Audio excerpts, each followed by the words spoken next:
Quand vous entendez parler du Saint-Esprit, qu'est-ce qui vous vient à l'esprit? Certains le considèrent comme une chose ou un des esprits qui planent dans le ciel, d'autres le voient comme quelque chose qui fait trembler les gens de manière incontrôlable dans l'Église. Mais je veux que vous sachiez que le Saint-Esprit est une personne, tout comme Jésus. Il est le don de Dieu à tous ceux qui sont sauvés. Nous voyons les diverses manifestations des apôtres dans le livre des Actes, qui les ont transformés en étonnement devant les autres. Mais comment les croyants sont-ils encore limités, même avec une telle personnalité surnaturelle qui habite en eux? C'est parce que nous ne connaissons pas l'étendue de ce qui se passe lorsque nous recevons le Saint-Esprit. Aujourd'hui, je vais partager cette chose étonnante qui se produisent lorsque le Saint-Esprit vient sur vous. Quel changement devrait être évident dans votre vie maintenant que vous avez le Saint-Esprit? Cette compréhension vous aidera à être plus fructueux dans votre marche avec Dieu.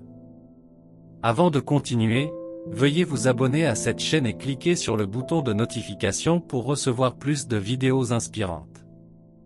Numéro 1, vous recevez l'autonomisation divine. Lorsque le Saint-Esprit descend sur vous, vous recevez la puissance de Dieu.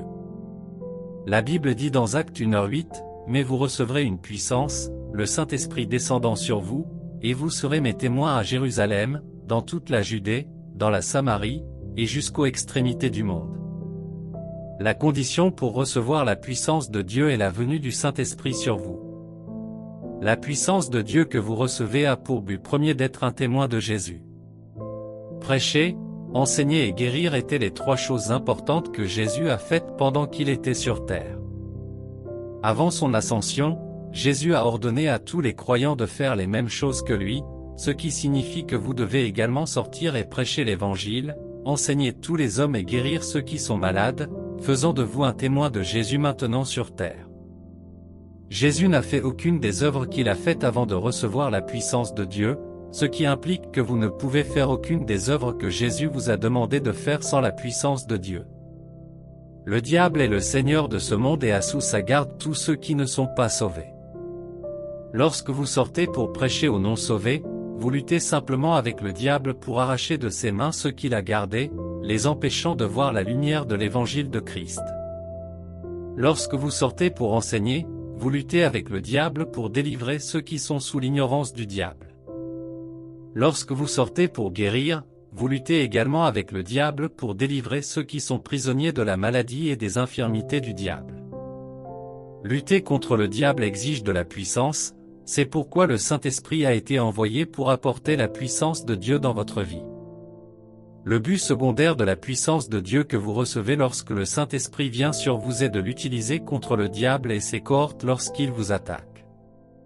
La vie est un champ de bataille, nous sommes constamment en guerre, même si vous ne le savez peut-être pas. Vous n'avez pas besoin d'une épée ou d'un couteau pour mener cette bataille, vous devez être positionné dans l'esprit pour cette bataille. Même si vous êtes sauvé, le diable voudra vous faire subir certaines de ses mauvaises œuvres, comme la maladie, la pauvreté et bien d'autres. Votre réponse est de lui résister avec la puissance de Dieu que vous recevez lorsque le Saint-Esprit descend sur vous. La conscience du fait que le fait d'avoir le Saint-Esprit en vous signifie avoir la puissance de Dieu en vous, vous permet de ne pas douter si votre utilisation de cette puissance fonctionnera ou non.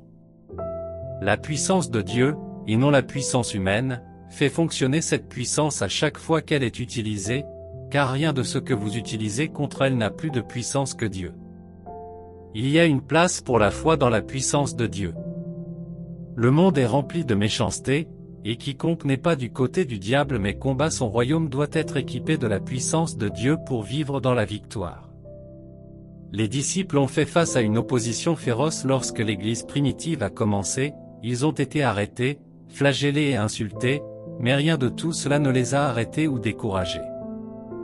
Pourquoi? Le Saint-Esprit leur avait déjà donné la puissance de vaincre tous les traits de l'ennemi.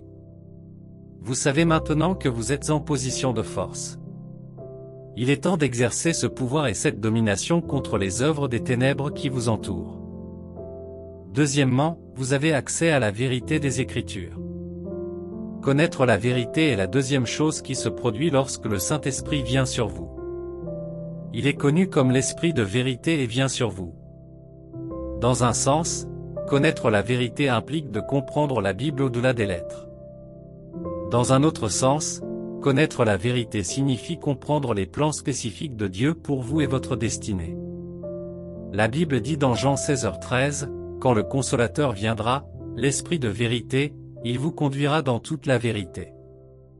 Il ne parlera pas de son propre chef, il dira seulement ce qu'il a entendu, et il vous annoncera les choses à venir. » La Bible sera un livre d'histoire, un livre de contes ou un journal sans que le Saint-Esprit ne vous aide à la comprendre.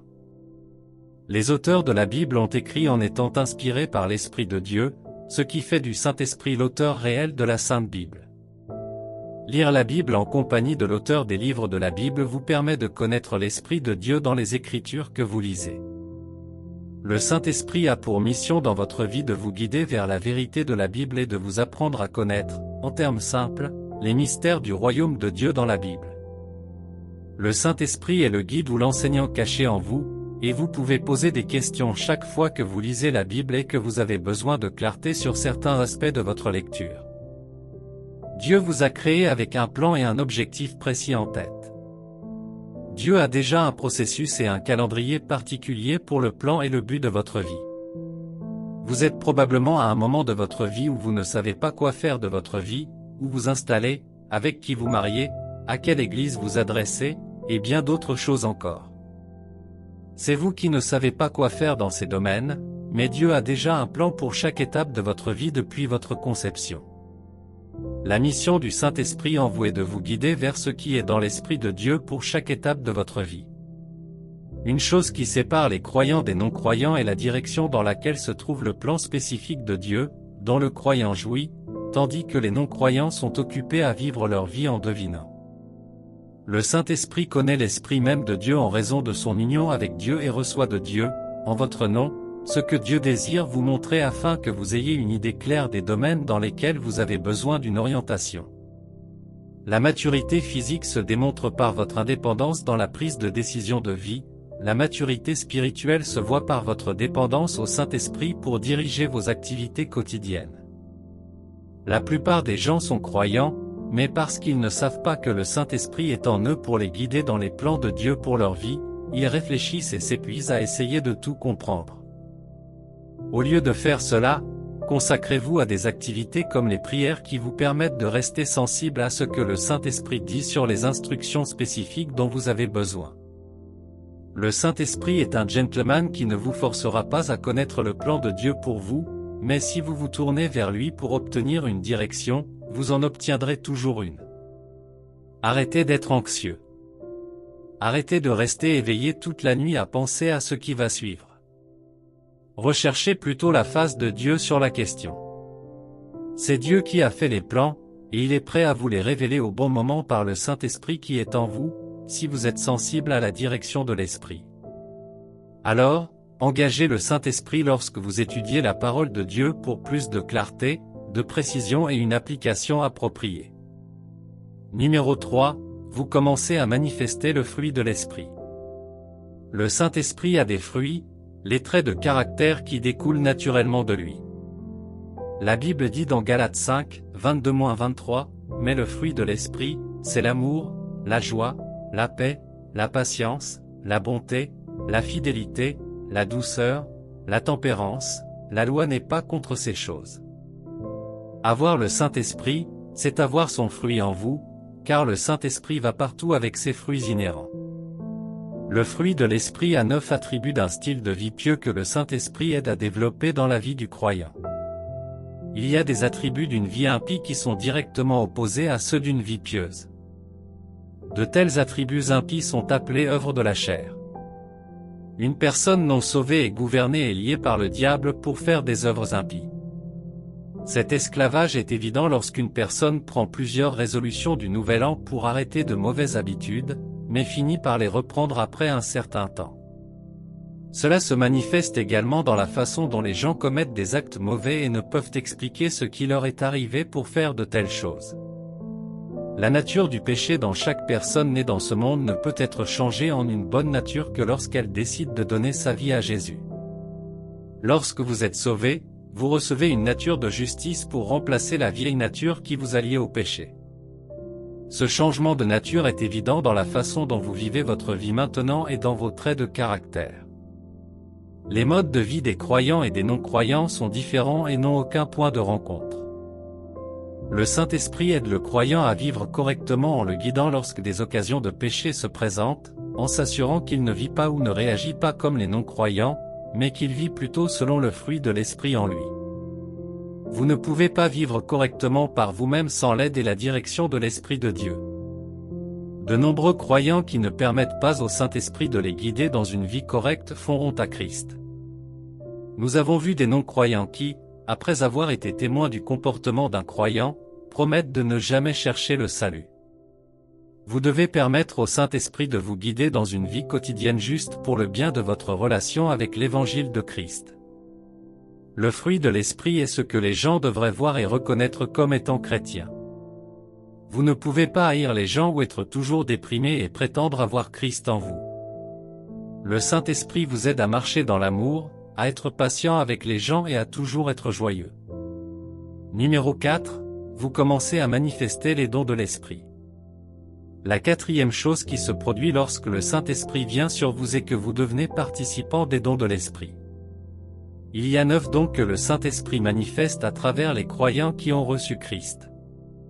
Ces dons sont inhérents au Saint-Esprit, ce qui signifie que lorsque le Saint-Esprit vient sur un croyant, le droit de voir l'Esprit manifester l'un de ces dons à travers vous revient également. On l'appelle le don du Saint-Esprit, et non le don du croyant, ce qui montre clairement que le Saint-Esprit les possède et détermine quand et comment les dons sont utilisés. La Bible dit dans 1 Corinthiens 12h11, « Toutes ces choses sont l'œuvre d'un seul et même Esprit, qui les distribue à chacun comme il l'a décidé. » Vous ne pouvez pas vous réveiller du jour au lendemain et décider d'utiliser n'importe lequel des dons, au contraire, le propriétaire est celui qui vous incite à les utiliser au meilleur moment qu'il juge opportun. Certains dons vous permettent de voir au-delà du naturel, dans l'Esprit de Dieu, ou de révéler les complots diaboliques du diable. Le Saint-Esprit utilise les dons qui vous permettent de voir au-delà du surnaturel pour vous guider dans le plan de Dieu pour votre vie. Le Saint-Esprit peut aussi vous montrer le plan de Dieu pour quelqu'un d'autre, que ce soit pour confirmer ce que la personne a vu auparavant ou pour lui donner une nouvelle direction. Vous pouvez aller à une réunion de croyants et commencer à voir au-delà du naturel, ce que quelqu'un dans cette réunion est censé faire pour avancer dans la vie. De même, vous pouvez commencer à voir ce que le diable a prévu pour détruire quelqu'un dans une réunion et la façon de sortir d'un tel complot. Ces dons garantissent que vous ne soyez jamais dans l'ignorance de votre vie, du plan de Dieu pour vous et du complot diabolique des ennemis. Certains dons spirituels vous font faire des choses que les gens savent être au-delà du naturel. Il est au-delà du naturel de regarder un homme malade et de le guérir, ou pour certains dons de vous permettre de dire des choses que vous n'aviez pas prévu de dire ou auxquelles vous n'aviez jamais pensé, ce qui pourrait être exactement ce dont quelqu'un autour de vous avait besoin à ce moment-là. Lorsque le Saint-Esprit vient sur vous, la timidité à l'idée de prêcher l'Évangile parce que vous ne savez pas exactement quoi dire cesse, car le Saint-Esprit est celui qui vous fournit ce que vous devez dire. Il vous donne le courage d'affronter toute opposition et tout public, car le Saint-Esprit vous apprendra quoi dire. Le Saint-Esprit manifestant ses dons à travers nous ne devrait pas nous rendre fiers, mais plutôt humbles et reconnaissants pour le privilège d'être utilisés par Dieu dans ses œuvres sur terre. Donc, si vous ne manifestez aucun de ces dons, priez-le et désirez-les. Numéro 5, il vous aide à être fervent dans la prière. La Bible dit dans Romains 8h26, de même, l'Esprit nous aide dans notre faiblesse. Nous ne savons pas ce que nous devons demander dans nos prières, mais l'Esprit lui-même intercède pour nous par des soupirs inexprimables. Il y a en effet des demandes de prière explicites dans la Bible, mais il y a des prières spécifiques que vous devez faire concernant votre vie qui ne sont pas capturées dans la Bible. Seule l'implication de l'Esprit de Dieu pour vous aider est la solution.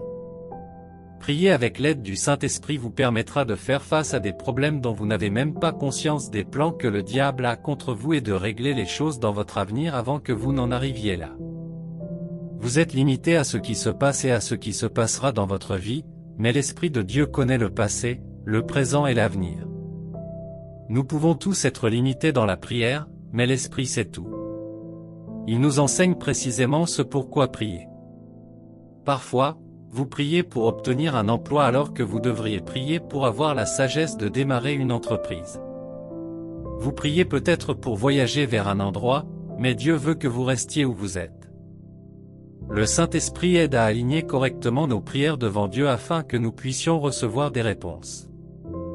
Une autre faiblesse est votre manque de force de prière lorsque vous traversez des défis consécutifs. Avez-vous déjà été dans des situations où vous étiez si déprimé que quelqu'un vous a demandé de prier et que vous avez répondu « Par où vais-je commencer ?» Le seul fait de faire appel à l'aide du Saint-Esprit dans ces moments-là peut vous faire commencer sans force, et à mesure que vous progressez dans la prière, le Saint-Esprit commence à vous transmettre de la force.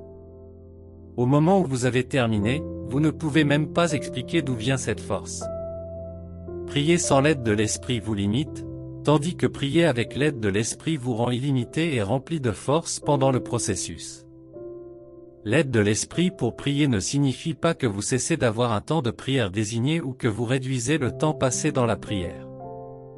Au contraire, cela signifie que pendant que vous priez, il vous donne la force et la direction qui vous permettent de prier bien et efficacement.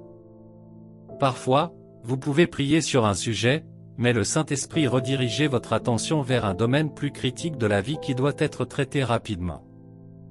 Le Saint-Esprit peut également vous apporter la demande de prière de quelqu'un d'autre pendant que vous priez, afin que vous puissiez intercéder pour lui.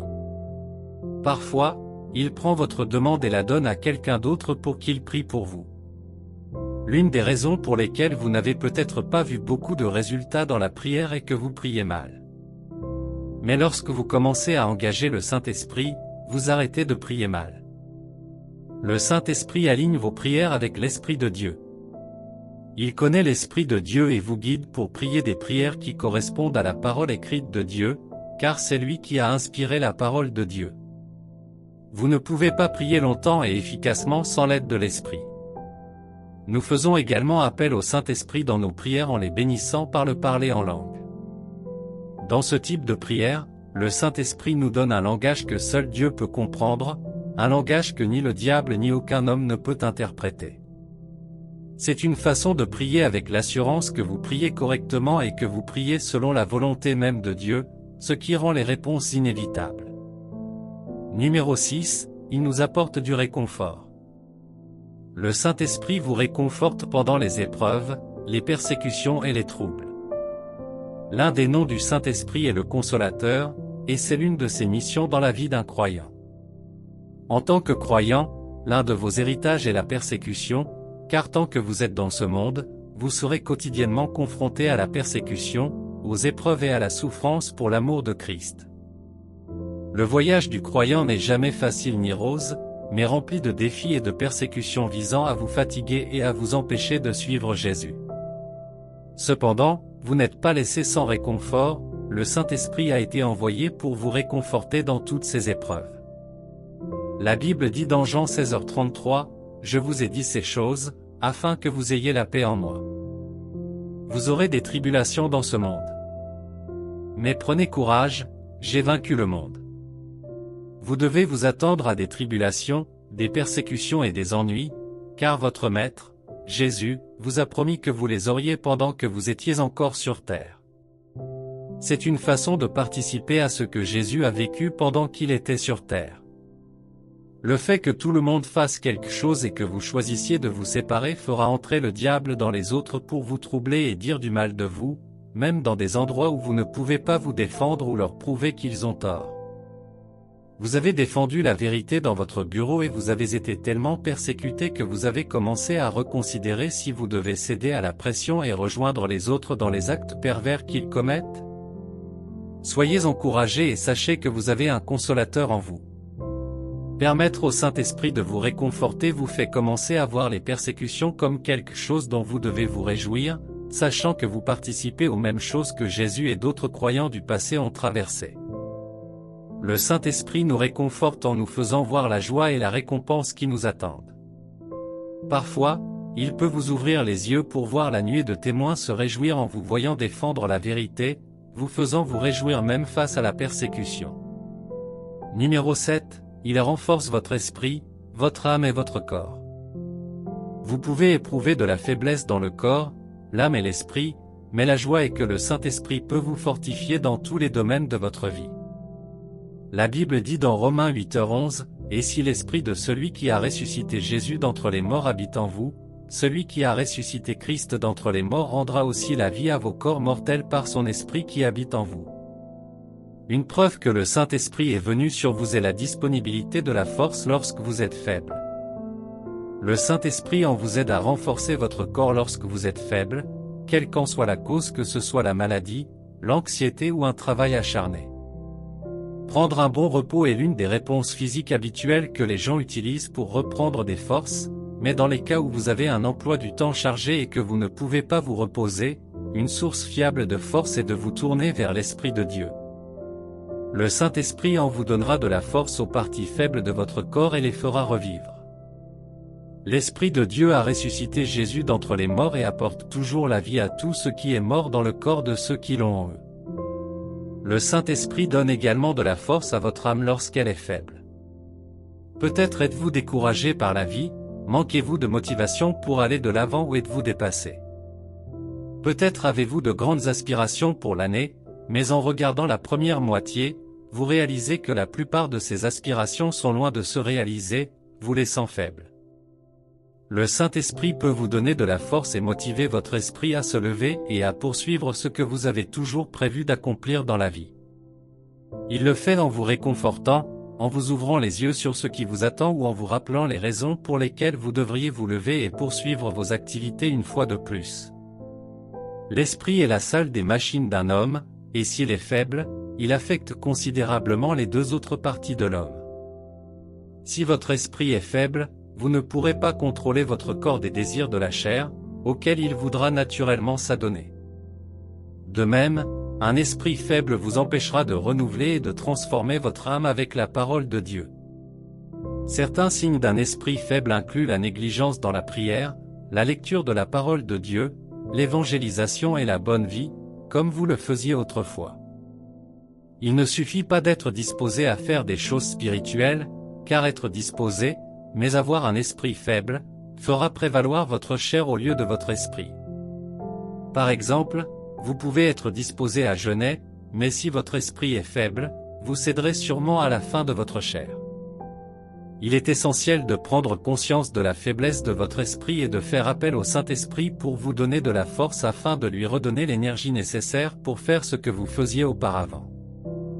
Le Saint-Esprit peut donner de la force à un esprit faible, lui redonner vie et le rendre fort à nouveau. La vérité est que, quel que soit l'état de votre esprit, qu'il soit faible ou fort, vous devez toujours faire appel au Saint-Esprit pour vous donner de la force en raison de l'hostilité avec laquelle votre chair s'engage.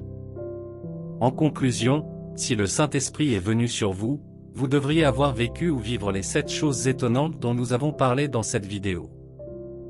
Ne pas savoir ce qui se passera lorsque le Saint-Esprit viendra sur vous peut vous avoir fait négliger certains signes ou ne pas reconnaître qu'ils sont des réponses à l'expérience de recevoir le Saint-Esprit. Savoir à quoi vous attendre créera naturellement des attentes, surtout lorsque vous rencontrez des situations où engager le Saint-Esprit est la seule issue pour vous. Prions. Père, merci d'avoir donné ton esprit à tous ceux qui le demandent.